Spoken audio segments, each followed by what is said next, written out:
بسم اللہ الرحمن الرحیم افمن یعلم انما انزل الیک من ربک الحق۔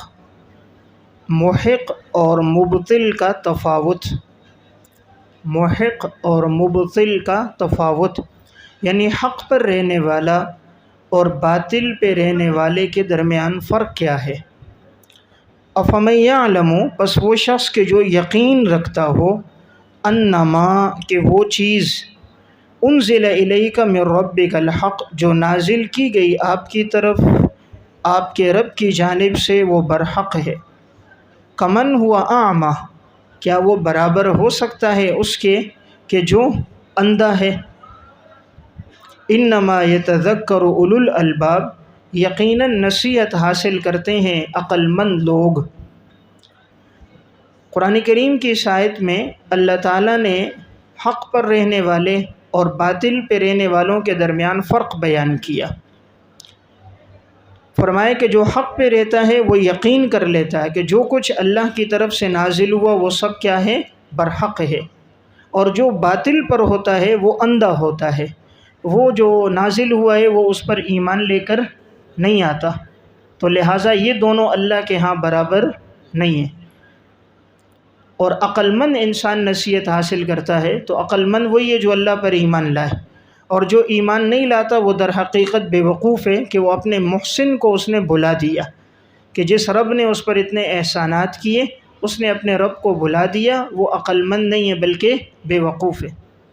یہاں لفظ یعلم بمانے یقین کے ہے، کیونکہ صرف جاننا ایمان کے لیے کافی نہیں ہے بلکہ ایمان کے لیے یقین رکھنا ضروری ہے۔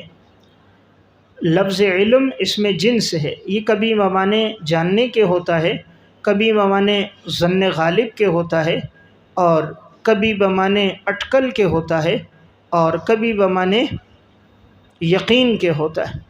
تو سیاق و سباق سے اس کا معنی متعین ہوتا ہے، تو یہاں اس کا معنی یقین ہے۔ انما میں جو ما ہے یہ موصولہ ہے، تو اب معنی ہے کہ جو شخص یقین رکھے جو کچھ اللہ کی طرف سے نازل ہوا سب برحق ہے، چاہے اسے سمجھ آئے یا نہ آئے۔ اب یہ شخص اور وہ جو ان دلائل سے اندھا ہے یہ دونوں برابر نہیں ہیں، تو گویا مومن بمنزل بینا ہے اور کافر بمنزل نابینا اور اعمیٰ ہے۔ اب نصیحت کون لوگ حاصل کرتے ہیں؟ کہا عقل مند لوگ۔ اب عقل مند لوگ کون ہیں، ان کی علامات اور نشانیاں کیا ہیں؟ تو اللہ رب العزت نے اب 8 نشانیاں بیان کی ہیں۔ الذین یوفون، عنوان اولو الالباب کے 8 اوصاف، اولو الالباب کے 8 اوصاف کہ عقل مند لوگ کون ہوتے ہیں، تو اللہ تعالیٰ نے ان کی 8 علامتیں بیان فرمائیں۔ الذین یوفون بعہد اللہ، نمبر 1 جو پورا کرتے ہیں اللہ کے وعدوں کو، ولا ینقضون المیثاق اور نہیں توڑتے وہ پختہ عہد کو، نہیں توڑتے وہ پختہ عہد کو۔ تو گویا پہلی نشانی ہے اللہ کے وعدوں کو پورا کرتے ہیں۔ اب یہ عام ہے، ایک وعدہ وہ ہے جو انسان نے اللہ کے ساتھ کیا، مثلا عہد الستو کا وعدہ کہ اللہ نے فرمایا کیا میں تمہارا رب نہیں ہوں، تو تمام بندوں نے کہا اے اللہ آپ ہمارے رب ہو، تو اب وہ اس وعدے کی پاسداری کرتا ہے، اللہ کو رب مانتا ہے، اللہ کے احکامات پہ چلتا ہے۔ اسی طرح اس میں وہ وعدے بھی شامل ہیں جو انسان ایک دوسرے سے کرتا ہے کہ میں یہ وعدہ کر رہا ہوں میں یہ کام کروں گا، میں فلاں وقت آپ کے پاس آؤں گا، آپ کا قرضہ فلاں تاریخ میں دوں گا۔ اب جو اس نے وعدے کیے جو پورا کرتا ہے وہ عقل مند ہے۔ آگے فرمایا وہ پختہ عہد کو توڑتے نہیں ہیں، یعنی وعدہ کر کے پورا کرتے ہیں، توڑتے نہیں ہیں۔ دیکھیں میثاق کہتے ہیں پختہ عہد کو، پختہ وعدے کو۔ پختہ عہد کیا ہوتا ہے؟ مثلا آدمی قسم کھا کر کہہ دے کہ میں یہ کام کروں گا، تو گویا اس نے اپنے وعدے کو پختہ کر دیا، یا تحریری صورت میں لکھ دے کہ میں یہ کام کروں گا، تو اس نے اپنے عہد کو پختہ کر دیا، یا 2 آدمیوں کو گواہ بنا دیتا ہے میں یہ کام کروں گا، تو اس نے اپنے عہد کو پختہ کر دیا، یا اللہ کو گواہ بنا دیتا ہے، فرشتوں کو گواہ بنا دیتا ہے، تو اس نے اپنے عہد کو پختہ کر دیا۔ اب اس کے باوجود یہ توڑتا ہے تو یہ بڑا گناہ گار ہے۔ ایک تو ایک انسان ویسے کہہ دیتا ہے یار میں کل آؤں گا، پھر نہیں آتا، گناہ گار تو یہ بھی ہے۔ لیکن ایک آدمی قسم کھا کر کہے، گواہ بنا کر کہے، تحریری صورت میں لکھ کر دے، فرشتوں کو انسانوں کو گواہ بنائے، پھر بھی نہ کرے تو یہ بڑا مجرم ہے۔ تو اس لیے پہلی نشانی کیا ہے؟ جو اپنے وعدوں کو پورا کرتے ہیں اور وہ پختہ عہد کو توڑتے نہیں ہیں۔ تو اللہ نے دونوں طرح سے بات کو بیان کیا، ایجاب کے طور پر بھی، سلب کے طور پر بھی۔ پہلے ایجاب کے طور پر بیان کیا، وعدوں کو پورا کرتے، پھر سلبی طور پر بیان کیا کہ وعدوں کو توڑتے نہیں ہیں۔ دونوں پہلوؤں سے بات بیان کی تاکہ وہ راسخ ہو جائے ذہن میں۔ والذین یصلون، نمبر 2، اور وہ جوڑتے ہیں ما امر اللہ بہ ان یوصل، کہ جس کا اللہ نے حکم دیا ہے کہ اسے جوڑا جائے، جس کے جوڑنے کا اللہ نے حکم دیا ہے وہ اس کو جوڑتے ہیں۔ اب یہاں کیا مراد ہے؟ یا تو مراد اس سے صلہ رحمی ہے کہ اللہ تعالیٰ نے جن صلہ رحمی کے رشتوں کو جوڑنے کا حکم دیا ہے وہ جوڑتے ہیں، اور قطع رحمی اور قطع تعلقی نہیں کرتے۔ اللہ نے فرمایا صلہ رحمی کرو، خونی رشتوں کو برقرار رکھو، تو وہ بھی برقرار رکھتا ہے، ان کا لحاظ رکھتا ہے، قطع تعلقی نہیں کرتا۔ اسی طرح جن کاموں کو اللہ نے جوڑنے کا، کرنے کا حکم دیا ہے وہ ان کاموں کو کرتا ہے، ان کاموں سے پیچھے نہیں ہٹتا۔ تو یہ عقل مند انسان ہے۔ وَيَخْشَوْنَ رَبَّهُمْ، نمبر 3، اور وہ اپنے رب سے ڈرتا ہے۔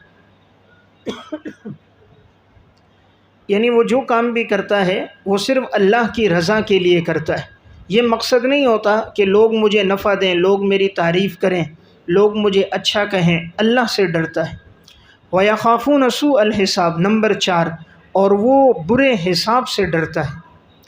برے حساب سے جہنم کے عذاب سے، جہنم کے عذاب سے ڈرتا ہے، کہیں میرا حساب برا نہ ہو، یعنی میرے نامہ اعمال میں گناہ زیادہ نہ ہو۔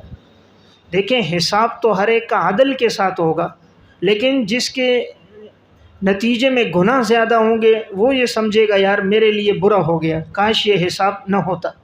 لیکن جس دن نتیجہ نکلتا ہے، جو پوزیشن والا ہوتا ہے، اچھے نمبرات والا، وہ خوش ہوتا ہے، بڑا اچھا نتیجہ، بڑا اچھا حساب ہوا، بہترین ریکارڈ آیا۔ اور جو برا ہوتا ہے وہ کہتا ہے یار کاش یہ نتیجہ آتا ہی نہ، یہ حساب ہوتا ہی نہیں، یہ رزلٹ لگتا ہی نہ۔ تو یہ اس کے حساب سے برا ہے، فی نفسہ ہی برا نہیں ہے۔ والذین صبروا ابتغاء وجہ ربہم، نمبر 5، اور یہ وہ لوگ ہیں کہ جو صبر کرتے ہیں اور اپنے رب کی رضا تلاش کرتے ہیں، رب کی رضامندی تلاش کرنے کے لیے صبر کرتے ہیں۔ صبرو کے نیچے مستقل مزاج لوگ ہیں، مستقل مزاج لوگ ہیں، یعنی جو پریشانی تکلیف آئے اس پہ صبر کرتے ہیں کہ یہ میرے رب کا فیصلہ ہے اور میں اپنے رب کے فیصلے پہ راضی ہوں۔ اسے کہتے ہیں رضا بالقضاء، رضا بالقضاء، اللہ کے فیصلوں پہ راضی ہونا۔ وَأَقَامُوا الصَّلَاةَ، نمبر 6، نماز قائم کرتے ہیں۔ وَأَنفَقُوا مِمَّا رَزَقْنَاهُمْ سِرًّا وَعَلَانِيَةً، نمبر 7، اور خرچ کرتے ہیں اس میں سے جو ہم نے رزق دیا ہے، پوشیدہ بھی اور اعلانیہ بھی، ہم نے جو انہیں دیا ہے اس میں سے خرچ کرتے ہیں۔ اس میں معلوم ہوا جو کچھ ہے وہ اللہ کی عطا ہے، اللہ نے انسان کو مال دیا ہے۔ انسان یہ نہ سمجھے میرے ہاتھوں کی کمائی، تو اس کے ہاتھوں میں طاقت اللہ نے ڈالی۔ یہ کہنا جی میں نے اتنی محنت کی، تو محنت کا جذبہ اور صلاحیتیں اللہ نے دی۔ میں نے دماغ استعمال کیا تو دماغ کی نعمت رب نے دی۔ تو یہ سب کچھ اللہ کی عطا ہے در حقیقت۔ تو اس لیے اللہ نے دیا ہے اس میں سے خرچ کرتے ہیں، پوشیدہ اور اعلانیہ۔ پوشیدہ اور اعلانیہ نیچے لکھیں مقتضائے حال کے مطابق کرتے ہیں، مقتضائے حال کے مطابق خرچ کرتے ہیں، یعنی حال کا تقاضا ہے پوشیدہ، پوشیدہ کرتے ہیں۔ بسا اوقات حال کا تقاضا ہوتا ہے اعلانیہ کرو، لوگوں کو ابھارنے کے لیے، شوق دلانے کے لیے۔ اب مثلا کوئی شخص کہہ دیتا ہے مسجد میں کہ بھئی مسجد کے ساتھ تعاون کرو جی، اعلان کرو، پھر خود اعلان کر لیتا ہے مثلا 10,000 روپے میری طرف سے، دوسرا اٹھ کے 5,000 4,000۔ تو اب یہاں اعلانیہ ہو رہا ہے، لیکن اس کا مقصد کیا ہے؟ شوق دلانا، رغبت دلانا، تو یہاں اس کو گناہ نہیں ملے گا۔ تو اس لیے بعض جگہوں میں اعلانیہ کا حکم ہے، بعض جگہوں میں سرن کا حکم ہے۔ آپ صلی اللہ علیہ وسلم نے غزوہ تبوک کے موقع پہ فرمایا کہ اٹھو اور اعلان کرو۔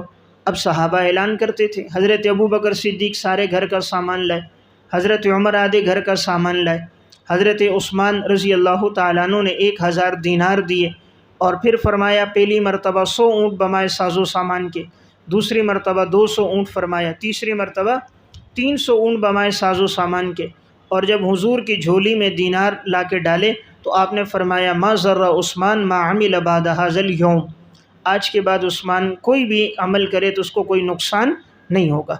تو میں عرض کر رہا ہوں تو بعض جگہ سرن کا حکم ہے، بعض جگہ اعلانیہ کا حکم ہے۔ وَيَدْرَؤُونَ بِالْحَسَنَةِ السَّيِّئَةِ نمبر 8، اور وہ دور کرتے ہیں اچھائی کے ساتھ برائی کو، اور وہ دور کرتے ہیں اچھائی کے ساتھ برائی کو، یعنی بریکٹ میں لکھیں بدسلوکی کرنے والوں کے ساتھ حسن سلوک سے پیش آتے ہیں، بدسلوکی کرنے والوں کے ساتھ حسن سلوک سے پیش آتے ہیں، کہ اگر کوئی ان کے ساتھ برائی کرے وہ اچھائی کرتے ہیں، کوئی بد اخلاقی کرے وہ اخلاق سے پیش آتے ہیں، کوئی قطع تعلقی کرے وہ صلہ رحمی کرتے ہیں، کوئی توڑے وہ جوڑتے ہیں۔ اولئک لہم عقبی الدار، پس ان کے لیے ہوگا بہتر انجام آخرت کا، ان کے لیے ہوگا بہتر انجام آخرت کا، آخرت میں اللہ تعالیٰ ان کو بہترین بدلہ عطا فرمائے گا۔ اب وہ بدلہ اللہ ان کو کیا دے گا؟ تو یہ عقبی الدار مبدل منہ ہے، اور جنات عدن یہ بدل ہے، کہ اللہ آخرت میں بہترین بدلہ دے گا۔ تو یا اللہ آپ کیا بدلہ عطا فرمائیں گے؟ تو آگے اس بدلے کی وضاحت ہے۔ جنات عدن، اب یہاں سے جو تذکرہ ہے وہ ثمرہ ہے، کہ جس نے نیک اعمال کیے اس کو ثمرات کیا ملیں گے؟ فرمایا ہمیشہ کے باغات ہوں گے، یدخلونہا، اور اس میں وہ داخل ہوں گے۔ ومن صلح من آبائہم وازواجہم وذریاتہم، اور جو نیک ہوئے ان کے آبا و اجداد میں سے، ان کی بیویوں میں سے اور ان کی اولاد میں سے، وہ بھی داخل ہوں گے۔ اس سے معلوم ہوا صرف رشتہ کافی نہیں ہے کہ یہ بیٹا ہے تو جنت میں چلا جائے، یہ والد ہے یا بیوی ہے، نہیں، قرآن نے قید لگائی ومن صلح، جو نیک ہوں گے ان کے آبا و اجداد میں سے، خاندان میں سے، وہ بھی جنت میں ہوں گے۔ صرف نسبی رشتہ کافی نہیں ہے، ورنہ نوح علیہ السلام کا بیٹا ہے جہنم میں جا رہا ہے، ابراہیم علیہ السلام کا والد ہے جہنم میں جا رہا ہے، لوط علیہ السلام کی بیوی ہے جہنم میں جا رہی ہے، فرعون کی بیوی آسیہ ہے جنت میں جا رہی۔ معلوم ہوا اصل تعلق نسب کا نہیں ہے بلکہ اعمال کا ہے، تو اس لیے اصل چیز عمل ہے۔ تو اس پہ فخر نہیں جی میرا والد ایسا ہے، میرا دادا ایسا ہے، بھائی تو کیا ہے؟ اپنے اندر صلاحیتیں اور اعمال پیدا کرنے ہوتے ہیں۔ تو اسی طرح بعض ساتھی جی ہمارے اساتذہ ایسے تھے، ہمارے اکابر ایسے تھے، تو کتنے پانی میں ہے، اپنے اندر وہ اوصاف لانے، صرف ان کا تذکرہ کرنا کافی نہیں ہے، ان کے تذکرے کے ساتھ ساتھ وہ خوبیاں اور صفتیں اپنی زندگی میں لانی ہے۔ ومن صلح، اور جو نیک ہوئے آبا و اجداد میں سے، بیویوں میں سے اور اولاد میں سے۔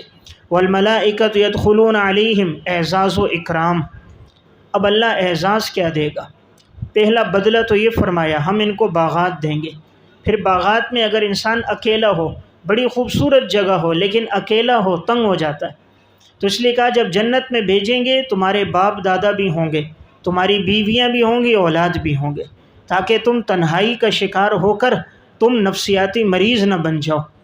بڑی خوبصورت جگہ ہے، سوئٹزرلینڈ ہے، لیکن رہ رہا اکیلا ہے، پریشان ہو جائے گا۔ تو کہا ہم تمہارے ساتھ آبا و اجداد کو بھی داخل کریں گے۔ اور پھر آگے والملائکۃ یدخلون علیہم، پروٹوکول تمہیں دیں گے، انسانوں کے ذریعے سے نہیں بلکہ فرشتوں کو داخل کریں گے، ہر دروازے سے۔ یدخلون علیہم، وہ داخل ہوں گے تم پر، من کل باب، ہر دروازے سے، جنت کے ہر دروازے سے داخل ہوں گے، انسان نہیں بلکہ فرشتے۔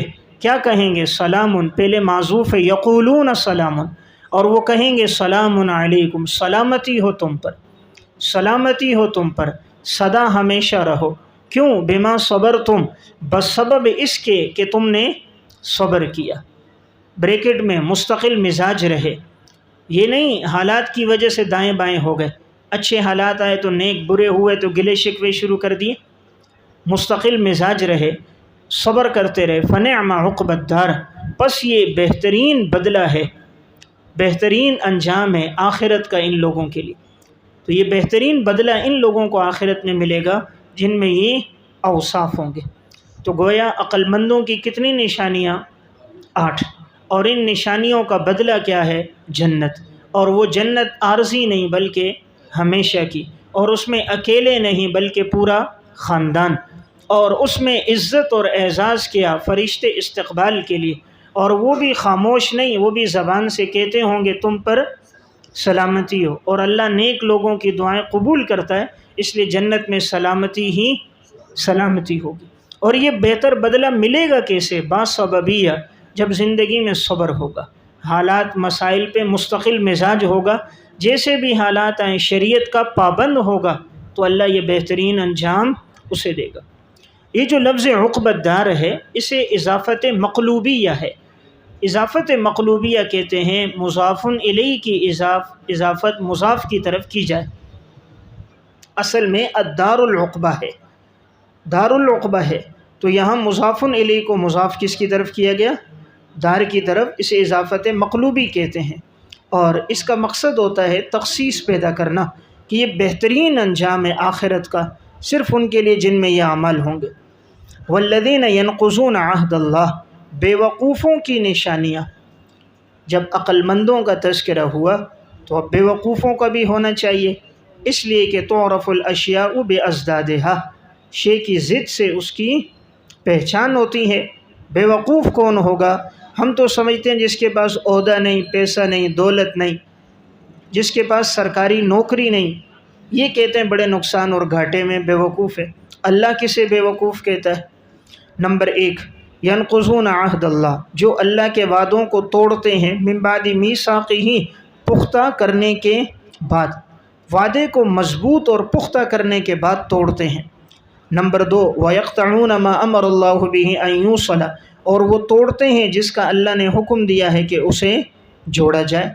اللہ نے جن باتوں کا حکم دیا جوڑنے کا، کرنے کا، وہ نہیں کرتے، صلہ رحمی نہیں کرتے، قطع رحمی کرتے ہیں۔ وَيُفْسِدُونَ فِي الْأَرْضِ، نمبر 3، اور زمین میں فساد کرتے ہیں۔ اب ان کا انجام کیا ہوگا؟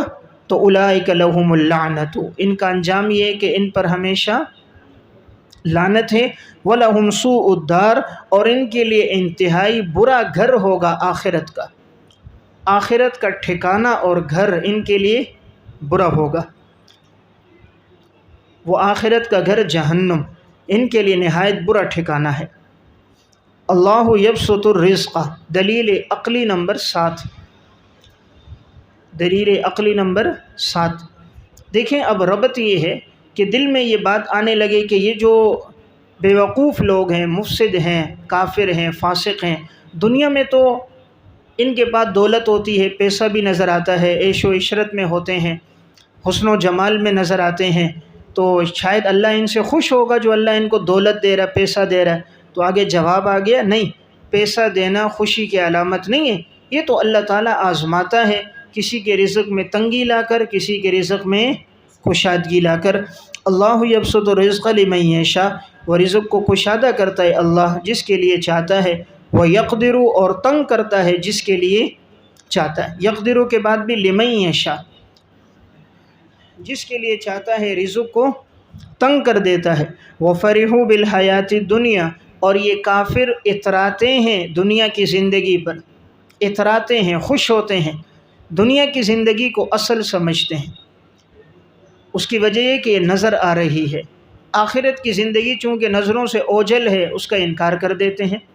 انسانی طبیعت ہے، نقد کی طرف جلدی آتا ہے، ادھار کو قبول نہیں کرتا۔ لکھا ہوتا ہے نا، نقد بڑے شوق سے، ادھار اگلے شوق سے، نقد کو لے رہا ہے۔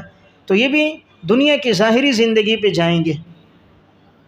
وَمَا الْحَيَاةُ الدُّنْيَا فِي الْآخِرَةِ إِلَّا مَتَاعٌ، حالانکہ دنیا کی زندگی آخرت کے مقابلے میں نہیں ہے مگر ایک ساز و سامان ہے یعنی دنیا کی حیثیت آخرت کے مقابلے میں کچھ بھی نہیں ہے. یہ تو ایک ساز و سامان کی طرح ہے جو اللہ نے صرف ان کو دنیا کا سامان دیا ہے، آخرت سے اللہ نے محروم کیا. وَيَقُولُ الَّذِينَ كَفَرُوا شکوہ ان کا یہ ہوتا تھا کہ فرمائشی معجزہ نازل ہو، یعنی جو ہم چاہ رہے ہیں وہ ہونا چاہیے. تو اللہ رب العزت جواب دے رہے ہیں کہ اللہ تعالیٰ اپنی مرضی اور منشا کے ساتھ معجزات عطا فرماتے ہیں، اللہ تمہارا تابع نہیں ہے. اور اب یہ معجزات کیوں آتے ہیں؟ اس کے ذریعے سے اللہ بہت سے لوگوں کو گمراہ کرتا ہے، بہت سے لوگوں کو ہدایت ملتی ہے. دیکھیں ایمان والے معجزے پر ایمان لے کر آتے ہیں تو ان کو ہدایت مل جاتی ہے، اور جو کفار ہوتے ہیں وہ ایمان نہیں لاتے تو وہ گمراہ ہو جاتے ہیں. تو یقول الذین کفروا، اور کہیں گے وہ لوگ جنہوں نے کفر کیا، لولا انزل علیہ آیۃ من ربی، کیوں نہیں نازل کیا جاتا ان پر کوئی نشانی ان کے رب کی جانب سے. نیچے لکھیں فرمائشی معجزہ، فرمائشی معجزہ. قل ان اللہ یضل من یشاء، جواب شکوہ حاکمانہ، جواب شکوہ حاکمانہ. فرما دیجئے اللہ رب العزت گمراہ کرتا ہے جس کو چاہتا ہے. وَيَهْدِي إِلَيْهِ مَنْ أَنَابَ، اور اللہ ہدایت دیتا ہے اس کے ذریعے کہ جو اللہ کی طرف رجوع کرتا ہے. من اناب، جو اللہ کی طرف رجوع کرتا ہے. دیکھیں اگر ایک آدمی غفلت میں پڑا ہے، رجوع نہیں کرتا، پھر جتنے دلائل نشانیاں معجزات اترے وہ ان کا انکار کرتا رہتا ہے اور اس کا کفر بڑھتا ہے، گمراہ ہوتا ہے. اور جو اللہ کی طرف رجوع کرتا ہے، جتنے معجزات نشانیاں آتی ہیں ایمان لاتا رہتا ہے تو اس کے ایمان کے اندر اور تازگی اور روحانیت آتی ہے. الذین آمنوا وتطمئن قلوبہم، اب منیبین کے اوصاف اللہ نے فرمایا نا ہم ہدایت اس کو دیتے ہیں جو رجوع کرتا ہے. اب یہ رجوع کرنے والے منیب کون لوگ ہیں؟ تو منیبین کے اوصاف. تو نمبر 1 پہلا وصف الذین آمنوا، جو ایمان لے کر آئے. معلوم ہوا جو ایمان لے کر نہیں آتا وہ منیب نہیں ہے. نمبر 2 وتطمئن قلوبہم بذکر اللہ، اور اللہ تعالیٰ ان کے دلوں کو اطمینان عطا کر دیتا ہے اپنی یاد کے ساتھ، اپنے ذکر اور یاد کے ساتھ اللہ ان کے دلوں کو مطمئن کر دیتا ہے. الا، خبردار، الا بذکر اللہ تطمئن القلوب، خبردار اللہ کے ذکر کے ساتھ ہی دلوں کو اطمینان ملتا ہے. دلوں کو اطمینان اللہ کے ذکر کے ساتھ ملتا ہے. اب دیکھیں یہاں اللہ تعالیٰ نے پہلی نشانی بیان کی وہ مومن ہو، معلوم ہوا کافر منیب نہیں ہوتا. دوسری بات کہی وہ اللہ کا ذکر کرنے والے ہوتے ہیں. اس لیے یہ اللہ کسی کو توفیق دے دے تو گویا اللہ اس کو اپنی طرف راغب کرنا چاہ رہا ہے اور اسے ہدایت پر مستحکم رکھنا چاہ رہا ہے جس کو اللہ ذکر کی توفیق دے دے. اور اس سے یہ معلوم ہوا اللہ کو یاد رکھنے سے اطمینان ملتا ہے. یہاں ذکر سے صرف یہ مراد نہیں کہ زبان سے ذکر ہے، ذکر سے مراد ہر وقت اللہ رب العزت کی یاد ہو. ہر لمحے انسان یہ سمجھے مجھے میرا اللہ دیکھ رہا ہے، ہر لمحے یہ کیفیت ہو رب العالمین مجھے دیکھ رہا ہے، یہ اللہ کی یاد کی کیفیت ہے. اب زبان سے تو وہ تسبیح پڑھ رہا ہے، فرض نماز کا ٹائم آیا نہیں پڑھتا، رشوت سود کا وقت آیا گناہ کر رہا ہے، تو یہ اللہ کی یاد میں نہیں ہے. یاد میں ہوتا کسی لمحے نافرمانی نہ کرتا. اور جب یہ 2 صفتیں ہوں گی اللہ کتنا بڑا انعام دے گا، دل کا سکون دے گا. دیکھیں کافروں کے پاس اسباب عیش ہیں، عیش نہیں ہے. کافروں کے پاس اسباب عیش ہیں، عیش نہیں ہے. اسباب ہیں اطمینان کے لیے اور خوشگوار زندگی کے لیے، لیکن وہ دلی سکون نہیں ہے. سکون کے اسباب ہیں، ایئر کنڈیشن کمرہ، 6 انچ کا گدا ہے، معاذ اللہ روزانہ موسیقی، فحاشی، عریانی، بے حیائی، شراب کی محفل ہے، زنا ہے، لیکن اندر کا سکون نہیں ہے. تو اس لیے اسباب عیش سے عیش نہیں ملتا. انسان اے سی خرید سکتا ہے، گدا خرید سکتا ہے، لیکن نیند خرید نہیں سکتا. گاڑی خرید سکتا ہے لیکن انسان وہ گاڑی اس کے حق میں موافق ہو یہ نہیں کر سکتا. شادی کر سکتا ہے لیکن بیوی فرما بردار ہو یہ اس کے اختیار میں نہیں ہوتا. تو اسباب عیش لے سکتا ہے لیکن اس سے سکون یہ اس کے اختیار میں نہیں ہوتا. تو بہرحال اللہ نے جو اطمینان رکھا وہ اپنے دین کے ساتھ رکھا۔ دل کو پیدا اللہ نے کیا، دل کو پیدا اللہ نے کیا، اور اس کی غذا بھی اللہ نے پیدا کی، اور اس کی غذا اللہ کو یاد رکھنا۔ تو ہم نادان ہیں، پیدا اللہ نے کیا، غذا اللہ نے بتائی، ہم تلاش کسی اور چیز میں کر رہے ہیں۔ دیکھیں اب جس نے گاڑی کا انجن بنایا، موٹر سائیکل کا بنایا، وہ کہتا ہے جی اس میں آئل ڈالو، آئل ڈالو گے تو یہ انجن برقرار رہے گا، یہ گاڑی یہ موٹر سائیکل چلتا رہے گا۔ اب کوئی بولے جی میں انجن میں آئل نہیں ڈالتا، پانی ڈال رہا ہوں، مٹی کا تیل ڈال رہا ہے، پیٹرول ڈال رہا ہے، اس سے مہنگی چیز ڈالے یا اس سے ہلکی ڈالے تو لیکن انجن سلامت نہیں رہے گا، ختم ہو جائے گا۔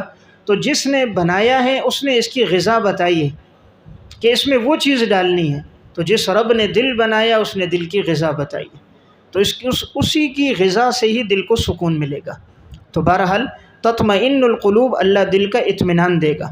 الذین آمنوا وعملوا الصالحات، انجام منیبین، اب اللہ ان کو بدلہ کیا دے گا، منیبین کا انجام کیا ہوگا، جو لوگ ایمان لے کر آئے اور نیک اعمال کیے۔ طوبی لہم وحسن مآب، راحت ہے دنیا میں اور اچھا ٹھکانہ ہے ان کے لیے بریکٹ میں آخرت میں۔ طوبی لہم، اس کا لغوی معنی تو ہوتا ہے خوشخبری ہے، لیکن یہاں لکھیں راحت ہے ان کے لیے بریکٹ میں دنیا میں، وحسن مآب، اور اچھا ٹھکانہ ہے آخرت میں۔ اللہ دنیا میں بھی سکون دیتا ہے اور آخرت میں بھی اللہ ان کو اچھا ٹھکانہ دے گا، یعنی جنت۔ کذالک ارسلناک فی امۃ، دلیل وحی، دلیل وحی۔ اب یہاں کذالک تشبیہ کے لیے، تشبیہ یہ ہے کہ ہم نے آپ سے پہلے بھی رسول بھیجے، اسی طرح ہم نے آپ کو بھی رسول بنا کر بھیجا۔ تو یہ رسولوں کی بعثت کوئی نیا معاملہ نہیں ہے، یہ ابتدا سے چلا آ رہا ہے۔ اسی طرح ہم نے آپ کو بھیجا، کذالک ارسلناک فی امۃ، اسی طرح ہم نے آپ کو بھیجا ایک امت میں، قد خلت من قبلھا امم، اور یقیناً گزر چکی ہیں آپ سے پہلے بھی بہت سی امتیں۔ ہم نے آپ کو کیوں بھیجا؟ اب لتتلو، فریضہ رسول، فریضہ رسول، حضور کو کیوں بھیجا؟ تو حضور کا فریضہ بتا رہے ہیں، تو لکھیں فریضہ رسول دو ہیں۔ پہلا فریضہ لتتلو علیہم، تاکہ آپ پڑھیں ان پر، پڑھیں ان پر، الذی، اس قرآن کو، اوحینا الیک، جو ہم نے آپ کی طرف وحی کیا، وہم یکفرون بالرحمن، اور یہ کافر لوگ رحمان کا انکار کرنے والے۔ قل هو ربی، نمبر 2، دوسرا فریضہ آپ فرما دیجئے وہ میرا رب ہے، لا الہ الا ہوا، نہیں کوئی معبود مگر وہی اللہ معبود ہے، اسی پر میں بھروسہ کرتا ہوں، وَإِلَيْهِ مَتَابٌ، اور اسی کی طرف لوٹنا ہے، اور اسی کی طرف لوٹنا ہے۔ یہاں دیکھیں آپ صلی اللہ علیہ وسلم کی بعثت کے 2 مقاصد بیان فرمائے۔ پہلا مقصد، ہم نے قرآن اس لیے اتارا آپ ان پر پڑھیں، قرآن پڑھنا بھی ان کو سکھائیں، قرآن کا ترجمہ اور تشریح اور معنی بھی ان کو بتائیں، وہ بتائیں جو ہم نے آپ کی طرف وحی کی۔ معلوم ہوا قرآن اللہ نے وحی کیا، تو قرآن کریم اللہ کی طرف سے ہے، تو یہ وحی ہے، وحی مطلوع ہے، اس کی تلاوت کرنی ہے۔ آگے فرمائیں جب یہ قرآن آپ پڑھیں گے تو یہ لوگ رحمان کا پھر انکار کرتے ہیں، یعنی بڑی بدبختی ہے ان لوگوں کی کہ یہ قرآن جس ذات نے اتارا بجائے تسلیم کرنے کے یہ لوگ اس کا انکار کرتے ہیں۔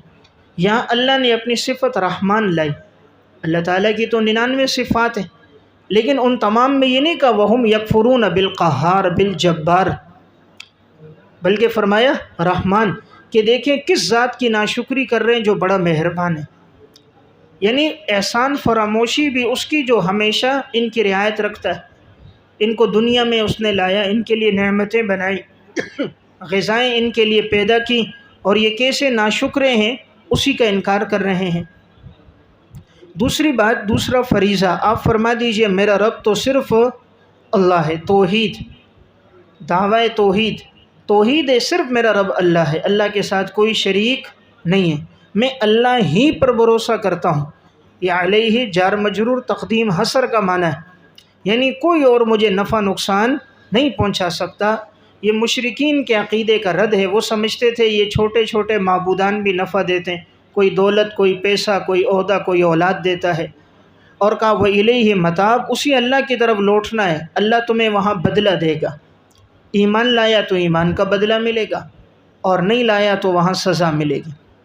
وَلَوْ أَنَّ قُرْآنًا سُيِّرَتْ بِهِ الْجِبَالُ، اور اگر ہوتا یہ قرآن، اور اگر ہوتا یہ قرآن کہ اس کے ذریعے سے پہاڑ اپنی جگہ سے چلا دیے جاتے، پہاڑ اپنی جگہ سے چلا دیے جاتے، ہٹا دیے جاتے، او قطعت بہ الارض، یا طے کر دی جاتی اس کے ذریعے سے مسافتیں، یا طے کر دیے جاتی اس کے ذریعے سے مسافتیں، او کلم بہ الموتى، یا بات کی جاتی اس کے ذریعے سے مردوں سے، بات کی جاتی اس کے ذریعے مردوں سے۔ اس کے بعد اب جزا معذوف ہے، یہ لو ان قرآنا، یہ پورا جملہ ہے شرط، اور موتا کے بعد جزا معذوف لکھیں لما آمنو، لما آمنو، پھر بھی البتہ یہ لوگ ایمان نہ لاتے۔ بل للہ الامر جمیعا، فرما دیجئے کہ تمام معاملات کا اختیار اللہ کے پاس ہے، تمام معاملات، سب کے سب معاملات کا اختیار اللہ کے پاس ہے۔ افلم ییأس الذین آمنوا، کیا نہیں جانتے، ییأس یعلم، کیا نہیں جانتے وہ لوگ جو ایمان لے کر آئے، اللہ یشاء اللہ لہدی الناس جمیعا، اگر اللہ تعالیٰ چاہتا تو البتہ ہدایت دے دیتا سب کو۔ ولا یزال الذین کفروا، تخویف دنیاوی، اور ہمیشہ رہیں گے یہ لوگ جنہوں نے کفر کیا ہے، تصیبہم بما صنعوا، پہنچے گی انہیں بسبب اس کے جو انہوں نے کیا ہے، بسبب اس کے جو انہوں نے کیا ہے، قارعۃن، کوئی آفت، حادثہ، کوئی آفت اور حادثہ انہیں پہنچے گا، او تحل قریبا من دارہم، یا اترے گی ان کے گھروں کے قریب، ان کے گھروں کے قریب، بریکٹ میں کوئی آفت اور حادثہ، حتی یأتی وعد اللہ، یہاں تک آ جائے کہ اللہ کا وعدہ، ان اللہ لا یخلف المیعاد، اور یقیناً اللہ اپنے وعدے کے برخلاف نہیں کرتا۔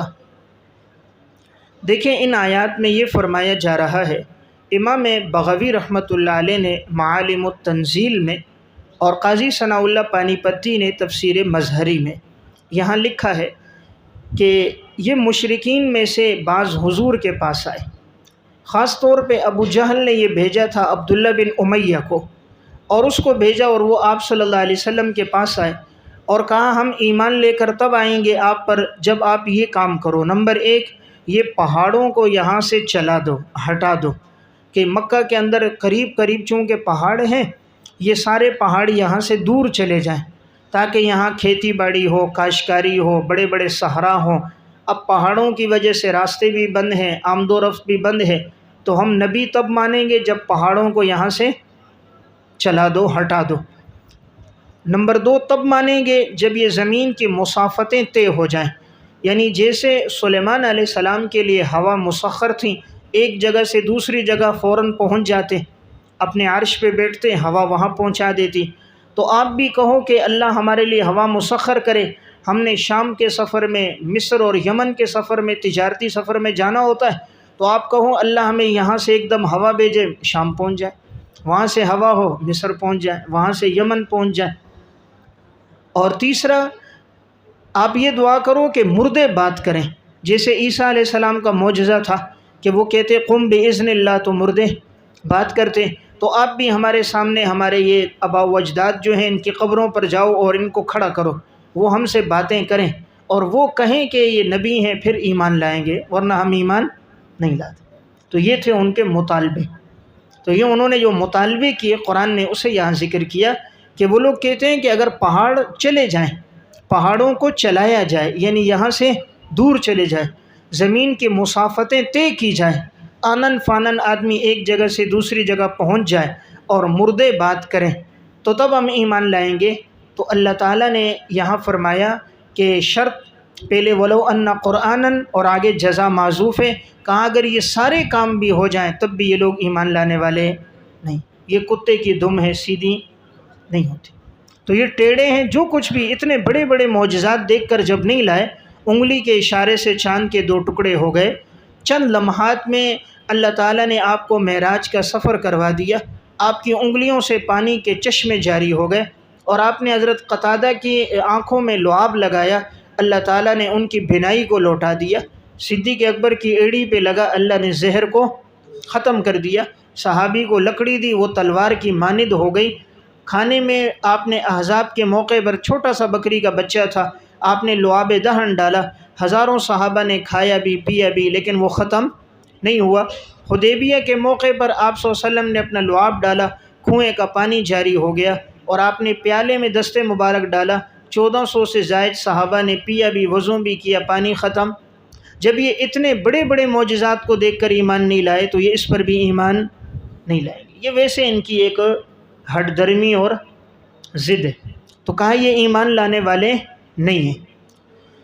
بل للہ الامر جمیعا، تمام معاملات کا اختیار اللہ کے پاس ہے، یعنی یہ بتائیں کہ حضور کے اختیار میں نہیں ہے۔ دیکھیں معجزہ نبی کے اختیار میں نہیں ہوتا، معجزہ اللہ کے اختیار میں ہوتا ہے، لیکن اللہ نبی کے ہاتھ پر سرزد کرتا ہے نبی کی صداقت اور سچائی کے لیے۔ باقی معجزہ فعل کس کا ہے؟ اللہ رب العزت کا۔ اس لیے کہا تمام کام اللہ کے اختیار میں، یعنی اللہ کے لیے مشکل نہیں ہے۔ تم یہ سمجھو کہ مشکل ہے، اللہ پہاڑوں کو ہٹا نہیں سکتا یا مسافتوں کو طے نہیں کر سکتا، یہ اللہ کے لیے مشکل نہیں ہے، بلکہ تمام معاملات کا اختیار اللہ کے پاس ہے۔ تو اللہ کرتا کیوں نہیں ہے؟ اس لیے کہ یہ دنیا دارالامتحان نہیں ہے، یہ دنیا کے اندر اللہ بدلہ نہیں دینا چاہ رہا، امتحان لینا چاہ رہا ہے۔ اللہ نے جو جزا کا بدلہ رکھا ہے وہ آخرت میں، یہ امتحان ہے، کون نبی کی بات پر ایمان لاتا ہے، کون نہیں لاتا۔ تو افلم ییأس الذین افلم یعلم، کیا نہیں جانتے وہ لوگ۔ یہاں سے آگے اب یہ بات بیان ہو رہی ہے، بعض جو مسلمان تھے ان کے دلوں میں بھی یہ بات آ گئی کہ اگر یہ معجزات ہو جائیں، پہاڑ چلنے لگ جائیں اور مسافتیں طے ہو جائیں تو یہ بڑے بڑے کافر ایمان لے آئیں گے نا۔ تو اگر یہ لوگ کہتے ہیں ہم ایمان لے آئیں گے، تو اگر ہو جائے اس طرح تو اچھا ہے، بڑے بڑے کافر بھی مسلمان ہو جائیں گے۔ اللہ رب العزت نے یہ آیت نازل فرمائی کہ اگر اللہ چاہے تو سب کو ویسے بھی ہدایت دے سکتا ہے، لیکن یہ اللہ کی طرف سے اصول نہیں ہے کہ اللہ زبردستی سب کو ہدایت دے دیں، اللہ جبر نہیں کرتا، اختیار کے ساتھ جو آئے گا اسے بدلہ دے گا، جو نہیں آئے گا وہ سزا دے گا۔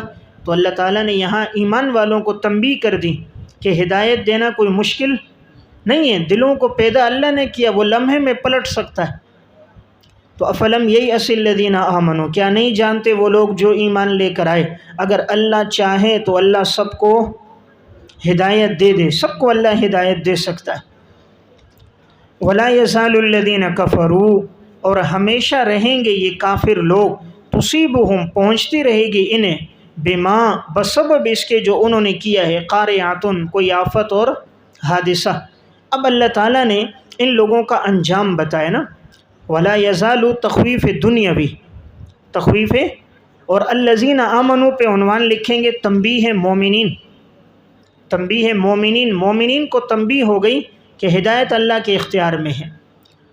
اب آگے کفار کو اللہ تعالیٰ بتا رہا ہے کہ ہم تخویف دنیاوی، دنیا میں کیا سزا دیں گے، آخرت کی تو ہے ہی، فرمایا ہمیشہ ان پر سزائیں آتی رہیں گی۔ اور اللہ کیوں دے گا؟ باسببی ہے، بسبب اس کے جو انہوں نے کیا۔ کیا سزا دے گا؟ کوئی آفت اور حادثہ۔ یہاں بریکٹ میں لکھیں مثلا اب یہ آفت اور حادثہ کیا ہے؟ جیسے قتل ہو جانا، اب بدر کے موقع پر کفار کے 70 آدمی قتل ہو گئے۔ اسی طرح قارعۃ قیدی بنایا جانا، بدر میں 70 آدمی ان کے قیدی بن گئے، بہت سارے ان کے زخمی ہو گئے۔ اسی طرح مکہ والوں پر قحط سالی آئی، آپس کی دشمنیاں بڑھیں، اولاد نافرمان ہوئیں، تو یہ آئے دن تکلیفیں ان پر اتر رہی ہیں، لیکن نادان سمجھتے نہیں۔ او تحل قریبا من دارہم، یا اترے گا یہ حادثہ تحلّ میں ضمیر قاریہ کی طرف ہے، یا اترے گا یہ حادثہ ان کے گھروں کے قریب قریب۔ دیکھیں، گھر کے قریب، علاقے کے قریب ایک جگہ پر مصیبت نازل ہو جائے، انسان اس سے بھی خوفزدہ ہو جاتا ہے۔ مثلا علاقے کے قریب دوسرے علاقے میں زلزلہ آ گیا، اتنے لوگ مارے گئے، سیلاب آ گیا، آسمانی بجلی گر گئی، اور اچانک اللہ کی طرف سے کوئی آفت آ گئی، اولے برسنا شروع ہو گئے، آسمان سے آگ برسی، زمین میں دھنسا دیے گئے، پتھر آئے، تو اب یہ قریب کی جگہوں میں جب آدمی عذاب دیکھتا ہے تو وہ ڈر جاتا ہے کہ یار ان پر عذاب آیا تو ہمارے اوپر بھی آ سکتا ہے۔ تو اللہ فرماتے ہیں ہم نے ان کے اوپر بھی عذاب لائے، ان کے قریب کی بستیوں میں بھی لائے، کہ یہ دیکھتے نہیں ہیں قوم لوط کے ساتھ، قوم عاد اور سمود کے ساتھ ارد گرد کے لوگوں پر کیا ہوا، ان کے ارد گرد میں کتنی قحط سالی اور مسائل آئے، لیکن پھر بھی یہ لوگ اس سے ہدایت نہیں لیتے۔ اس آیت سے ایک بات معلوم ہوئی کہ اگر دنیا میں انسان جہاں رہ رہا ہے اس کے ارد گرد کے ماحول میں کوئی عذاب آتا ہے تو اس سے عبرت پکڑنی چاہیے۔ مثلا اب ہم یہاں ہیں، اب سیلاب آیا ان دنوں میں بارشوں سے، تو کتنے نقصانات ہو گئے گھروں میں، یا کہیں زلزلہ آتا ہے نقصان ہو جاتے ہیں، کہیں اولے برستے ہیں نقصان ہو جاتے ہیں، آسمانی بجلی گرتی ہے نقصان ہوتے ہیں۔ تو اس سے انسان عبرت پکڑے کہ جو اللہ وہاں گرا سکتا ہے وہ یہاں بھی گرا سکتا ہے، جو وہاں زلزلہ لا سکتا ہے وہ یہاں بھی۔ اب ہوتا کیا ہے کہ ہم اس سے عبرت نہیں پکڑتے، جو مؤثر حقیقی ہے اس کی طرف رجوع نہیں کرتے، اسباب کے پیچھے پڑ جاتے۔ اسباب کے پیچھے کیا؟ بھئی یہ سیلاب کیوں آ گیا؟ اس لیے کہ بند نہیں بنائے گئے، ڈیم نہیں بنائے گئے، نالیاں نہیں بنائی گئی، یہ گھروں میں گندا پانی آ گیا اس لیے کہ صفائی نہیں ہوئی۔ او بھائی انگریز سب کچھ کرتا ہے لیکن اللہ کا عذاب آتا ہے بچ نہیں سکتا۔ تو ہونا چاہیے عذاب کے آنے کے بعد اسباب کی طرف نہیں، مسبب الاسباب کی طرف رجوع۔ سارے اسباب پیدا کر دو، اللہ پھر بھی جب سزا دیتا ہے یہ اسباب اس کو روک نہیں سکتے۔ تو بہرحال بتانے کا مقصد یہ ہے، انگریز کتنی کوشش کرتا ہے، سیلاب آتا نہیں روک سکتا، زلزلہ آتا نہیں روک سکتا، اور ہم سائنسی ایجادات پہ چلے جاتے ہیں۔ زلزلہ کیا ہوا؟ پلیٹیں ٹکرا گئیں، پلیٹیں ٹکرا گئیں اس لیے آ گیا۔ تو یہ انگریز نے دماغ بنا دی۔ اصل کیا ہے؟ اللہ کا حکم آیا، اذا زلزلت الارض زلزالہا، زمین کو تو اللہ ہلاتا ہے۔ تو نظام کائنات اللہ کے پاس ہے، متوجہ اللہ کی طرف ہونا چاہیے۔ حتیٰ یأتی وعد اللہ، یہاں تک کہ اللہ کا وعدہ آئے۔ وعدے سے کیا مراد ہے؟ نمبر 1 فتح مکہ، کہ اب ان پر عذابیں اللہ نازل کر رہا ہے، اتار رہا ہے، یہاں تک کہ فتح مکہ کا موقع آئے گا اور اللہ مسلمانوں کو فتح دے گا۔ اور وہی ہوا، سن 8 ہجری میں ہوا، اور اللہ نے فتح دی اور مسلمان عزت کے ساتھ داخل ہو گئے اور اسلام کا بول بالا ہوا۔ یا نمبر 2 وعدے سے مراد موت ہے، کہ یہ جو گناہ کر رہے ہیں کریں، موت آئے گی اور موت کے بعد اپنے گناہوں کی سزا بھگت لیں گے۔ اور یہ نمبر 3 قیامت، اللہ کا وعدہ ہے قیامت نے ضرور آنا۔